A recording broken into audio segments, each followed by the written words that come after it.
The sea was angry that April morning in 1940. Waves smashed against the hull of the HMS, a G-class destroyer fighting to hold her course in the bitter waters of the Norwegian Sea.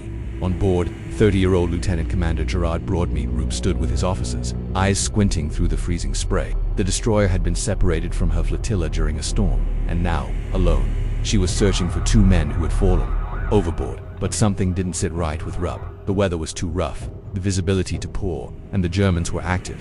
Norway had just been invaded, and everyone knew the Kriegsmarine was swarming these waters. Even as they searched for the lost sailors, Rupp's instincts were on edge. He was a serious man, not known for grand gestures. But when the time came, what he did would go down as one of the most reckless and courageous acts in Royal Navy history. By mid, Glowworm encountered two enemy destroyers, German Z-11 Bernd von Arnim and Z-18 Hans Ludman. The British ship, lighter and less armored, should have disengaged, but Rupp didn't back down. He gave the order to fire. Shells screamed across the waves. The Germans responded with heavy return fire, but Glowworm landed hits, damaging one of the destroyers enough to force a retreat. For a brief moment, it looked like Rupp had scared them off. But then came something far worse, a grey shadow emerging from the mist. Far larger, far deadlier. It was the Admiral Hipper, a German heavy cruiser more than twice the size of Glowworm, armed with 8 8-inch guns and thick armor plating, a beast compared to Rupp's slender vessel. Everyone on board knew it. This wasn't a fight. It was suicide. One officer reportedly muttered under his breath, "We're done for." But Rupp didn't flinch. Instead, he stood taller, his voice calm. He gave orders like he was steering into a regular naval exercise. The battle that followed was fierce and one-sided. The Admiral Hipper opened fire, unleashing its massive guns on the smaller British ship. Glowworm returned fire, desperately trying to land hits. Smoke pouring from her funnels, her deck a chaos of shouts and running feet. Rupp maneuvered with skill, dodging and weaving through the sea like a cornered animal, but it was only delaying the inevitable. The first shells tore through Glowworm's superstructure, setting parts of the ship ablaze. Men screamed as steel turned molten under the heat, and splinters flew like knives. Still, she fought on. In that chaos, something shifted in Rupp. Maybe he knew the end was near. Maybe he just refused to die without making a point. He turned to his officers and gave the most unexpected command of the day: "Prepare to ram." They stared at him. Ram a cruiser. It was madness, the kind of tactic that hadn't been seriously attempted since the First World War. But Rupp meant it. He brought Glowworm around in a tight arc, her engines roaring with everything they had left. Fire still burned on the deck. Shells still rained from above. But now, she was charging. The Admiral Hipper's crew, caught off guard, scrambled to respond. The larger ship tried to avoid the sudden threat, but it was too late. With a thunderous crash, Glowworm slammed into the cruiser's side. The impact tore open Hipper's hull, flooding her compartments and shaking the entire vessel. For a moment, the German ship was dead in the water. Glowworm didn't survive the collision. She was shattered, burning, taking on water fast. Her guns were silent, her crew scattered or dead. Rupp gave the final order to abandon ship, refusing to leave until the last of his men were off the deck. Moments later, she slipped beneath the waves, her flag still flying, the sea swallowing her whole. From the cold waters, survivors watched as the Admiral Hipper, though badly damaged, stayed afloat, but she had been embarrassed, wounded not just in steel but in pride. Her commander, Captain Helmut High, did something almost unheard of. He ordered his crew to rescue the British sailors from the water. He even gave them blankets and treated the injured. But what happened next shocked even the rescued men as the freezing waters swallowed the remains of HMS. The survivors, shivering, oil-soaked, half in shock, were hauled aboard the very ship they had just attacked, the Admiral Hipper. Some expected mockery, maybe even retaliation. After all, they'd just tried to ram her out of existence. But the German crew, under Captain Helmut High's orders, showed unexpected humanity. Blankets were draped over their shoulders. Medical staff treated the wounded. Food and warm drinks were given. The enemy, it turned out, wasn't heartless. And then Captain High did something even more astonishing. He asked to speak with the senior British officer. Rupp had gone down with his ship, but several of his officers and enlisted men survived. When they identified themselves, High spoke directly and with solemnity. According to accounts later given by the survivors, High praised Rupp's courage in front of his own men. He called the ramming maneuver gallant and said it had caught them completely by surprise. "It was the bravest act I've seen at sea," he reportedly said. For a German naval officer in wartime, praising an enemy captain, especially in front of his crew, was nearly unheard of. Then came an even rarer gesture. Captain High informed the British prisoners that he would personally write a recommendation to the British government through the Red Cross, suggesting that Lieutenant Commander Rupp be posthumously awarded the Victoria Cross. The British sailors didn't know what to make of it. They were grateful, of course, but confused. War wasn't supposed to be like this. Their captain had made a suicidal move. He'd rammed a cruiser with a destroyer tactic many of them had silently considered reckless, even stupid, and yet it worked. and now the enemy commander was calling it heroic. The survivors were eventually transferred to a German prisoner of war camp. Their treatment remained unusually humane, possibly a result of Captain High's influence, but their minds stayed on that moment, the crash of steel, the thunder of gunfire, and their captain's final command. Back in Britain, news of the engagement came slowly. For days, Glowworm was simply listed as missing. The details of a final stand trickled in through Red Cross messages and prisoner statements. When the Admiralty pieced together what had happened, they were stunned. An outgunned destroyer had taken on a heavy cruiser, inflicted damage, and even dared to ram it. The sheer audacity of it was almost mythical by the time the full account reached the Royal Navy. Emotions were high. The bravery of Roop and his men ignited a quiet fury. His actions went beyond duty. They were desperate, yes, but also defiant. He had struck a blow at a vastly superior enemy and dared to make them bleed. The recommendation from Captain High carried enormous weight. Despite being the enemy, he was a respected naval officer, and his words couldn't be dismissed. They described a kind of bravery that transcended national lines, the kind that sailors on both sides of the war could understand and respect in 1945. After the war had ended and peace was declared, the full account was made public. Gerard Broadmead Roop was awarded the Victoria Cross, the only VC in history to be recommended by the enemy.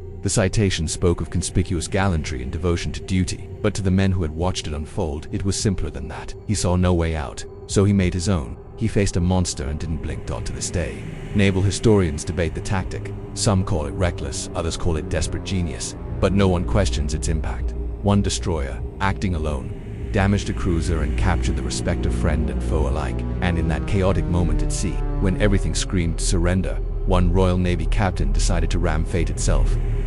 News of Roop's posthumous Victoria Cross did not spread like wildfire. It crept. There was no grand announcement, no victory parade, just the quiet recognition of a man who had defied logic, rank, and expectation. The survivors of HMS Glowworm, still held in German POW camps when the medal was officially awarded, only learned of it through whispers and letters. Some wept when they heard, not for the medal but for the man. Roop wasn't the kind of leader who inspired devotion through speeches. He wasn't loud. He was steady, calm, predictable in the best way. And that day, when predictability would have meant retreat, he chose fire.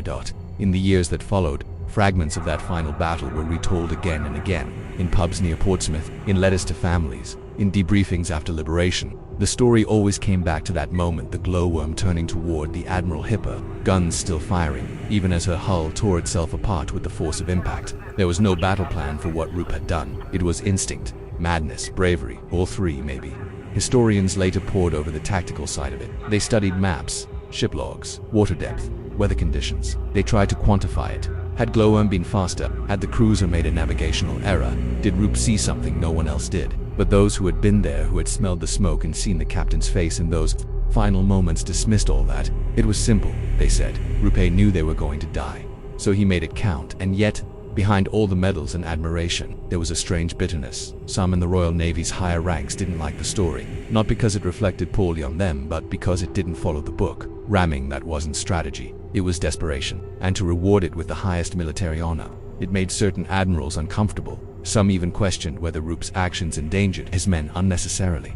But those who served under him had no such doubts. One survivor, a petty officer named Tom Lister, would later write, "If he'd run, we'd have died cowards. Because he charged, we died fighting." The German side also carried this battle like a scar. The Admiral Hipper, though repaired and returned to service, bore the physical and psychological mark of that collision. Her crew never forgot the shock of being rammed. They had laughed when they saw the destroyer charging until it struck, until their decks rocked, until fires broke out below. Captain High himself remained quiet about the event for years. Only after the war, during interviews and writings, did he fully express his respect for Roop. He did what a captain is supposed to do, High said. He fought for his ship until the last. When the POH were liberated in 1945, the surviving Glowworm crew returned to a different world. Britain had won the war, but everything felt smaller, quieter. The noise of combat had faded, replaced by awkward silences and the clink of teacups in rebuilt kitchens. Some never spoke of what happened. Others spoke of little else. And then came the moment they saw the medal. The Victoria Cross, dark bronze, plain ribbon, engraved with Roop's name. That it didn't shine like people imagined. It looked ordinary, but they knew it wasn't. That small piece of metal carried the weight of that April morning, of fire and steel and freezing water, of a captain's voice. Calm in the storm, of a decision no manual would ever endorse. It didn't bring Roop back, but it made sure no one forgot. Years passed, but the memory of HMS Glowworm never truly faded, not among those who wore the uniform. and certainly not among the families who'd lost sons, brothers, and fathers on that brutal April day.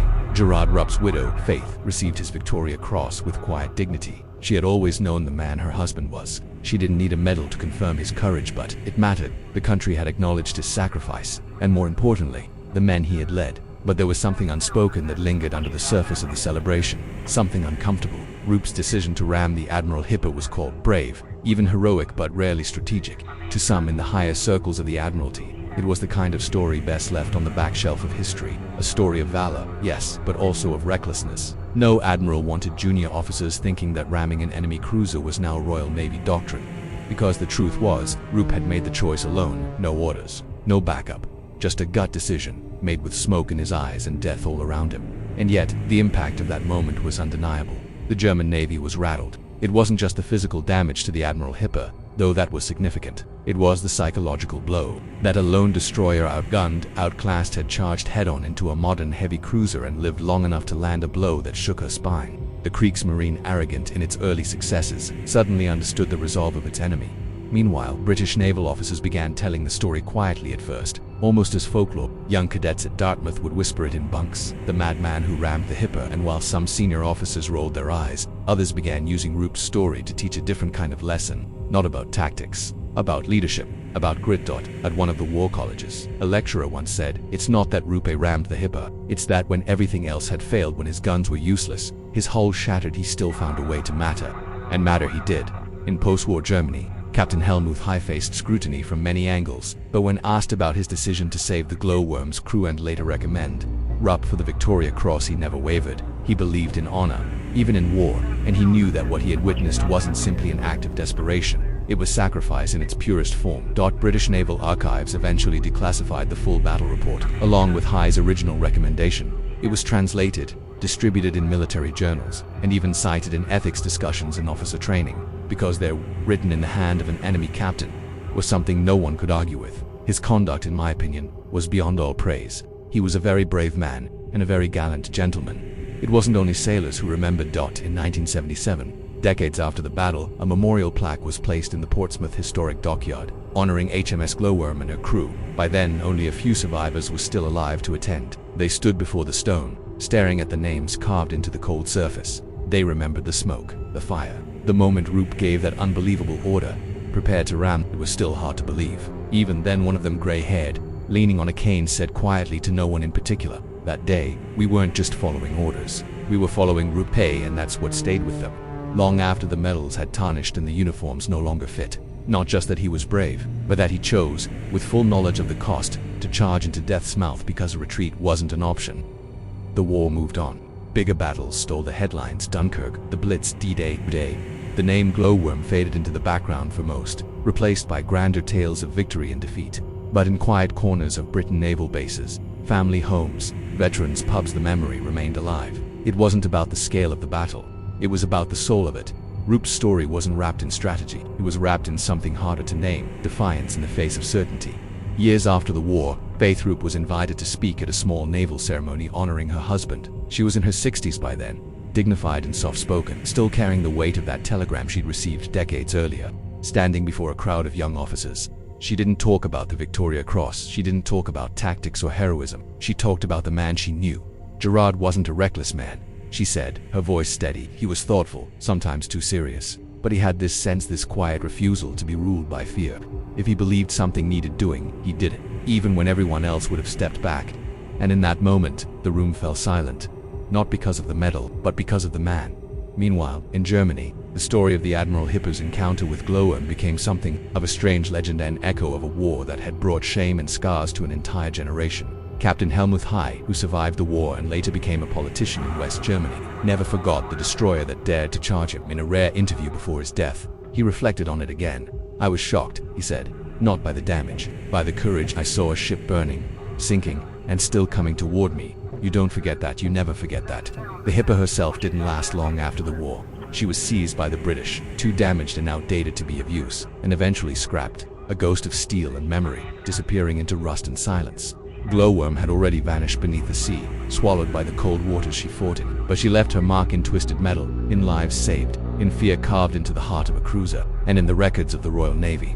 There was one moment that stood out above all else, the moment the destroyer turned not to escape, not to flee, but to ram. Some called it madness, others sacrifice. Some couldn't decide which, but those who were there, those who heard Roop's voice and felt the deck shudder beneath their feet, they knew it was the last decision of a man who understood what it meant to fight to the end, not for victory, not for medals, but for meaning. In a naval museum tucked away in Britain, a small display case holds Roop's Victoria Cross. Next to it, a scale, the model of HMS Glowworm, her bow angled forward as if frozen in that final charge. A plaque rests beside it, quoting one of the surviving sailors. "He didn't save the ship, but he saved us from going down without a fight." And that, perhaps, is why the story never really died. Because in a war filled with numbers and maps, and cold calculations, one destroyer's suicidal charge reminded the world that courage doesn't follow protocol, it defies it. The sea still holds the wreck of HMS Glowworm lying silently off the coast of Norway, deep beneath the icy waves. It wasn't until 2007 that her final resting place was officially discovered, resting on the ocean floor more than 6 decades after she sank. A team of Norwegian deep-sea divers found the remains: twisted metal, rusted gun turrets, her broken bow still recognizable. The damage from the ramming was still visible, a frozen moment in history, preserved by the cold dark of the sea. Naval historians, veterans, and descendants of the crew visited Norway in quiet tribute. A new memorial was established, this time above the waterline, a remote coastline that faced the same rough sea. Glowworm once cut through. It wasn't a grand ceremony, just a wreath, a brass plaque, and a few spoken words. But it mattered. One of Roop's grandchildren stood there that day. He was too young to have known his grandfather, but he'd grown up hearing the story. Not from books, not from documentaries, but from letters, from voices that trembled a bit when they told the tale. He stood facing the ocean, that endless stretch of gray, and whispered the words passed down to him. He didn't run. There was a reason Roop's action echoed through generations. It wasn't just about heroism. It was about choosing dignity over defeat, even as the odds collapsed around him, even as the decks burned, even as the last of his shells were fired. He chose not to surrender, not to survive, but to resist. He made the ultimate choice in war, to die on his terms. And that's why, decades later, naval cadets still study the Glowworm incident, not for tactical genius, but for the raw human element. In leadership classes, instructors often close their lectures with a story. They describe the hopeless battle, the German cruiser, the ramming order, and then they ask, "What would you have done?" There's never a perfect answer, because Ruap's decision wasn't perfect. It was flawed, it was fatal, but it was also unforgettable. The Admiral Hipper, though she survived the encounter, never escaped its legacy. She would go on to fight in the war, yes, but always with the memory of that destroyer embedded in her steel. Her crew, even after being reassigned to other vessels, spoke of Glowworm with a mixture of awe and disbelief. The man who charged them, the captain who refused to retreat, and for the men who survived that day, those who climbed aboard enemy lifeboats and shivered under German blankets, they carried the guilt and the pride forever. Guilt that they lived when so many others didn't. Pride that they served under Rupp when they gathered for reunions after the war. It wasn't about medals. It was about remembering a man who looked death in the eye and refused to blink. A man who made a destroyer roar like a battleship, if only for a minute. A man who turned a hopeless moment into a story told for generations. HMS Glowworm is gone. Her bones lie in the deep, her guns are silent, her flag shredded by time. But her story, sharpened by fire and courage, remains unburied. Because one day, in the middle of a cold, war-torn sea, a Royal Navy captain made a decision so stupid, so reckless, so daring it forced even the enemy to stop and salute. And that, more than anything, is how legends are born.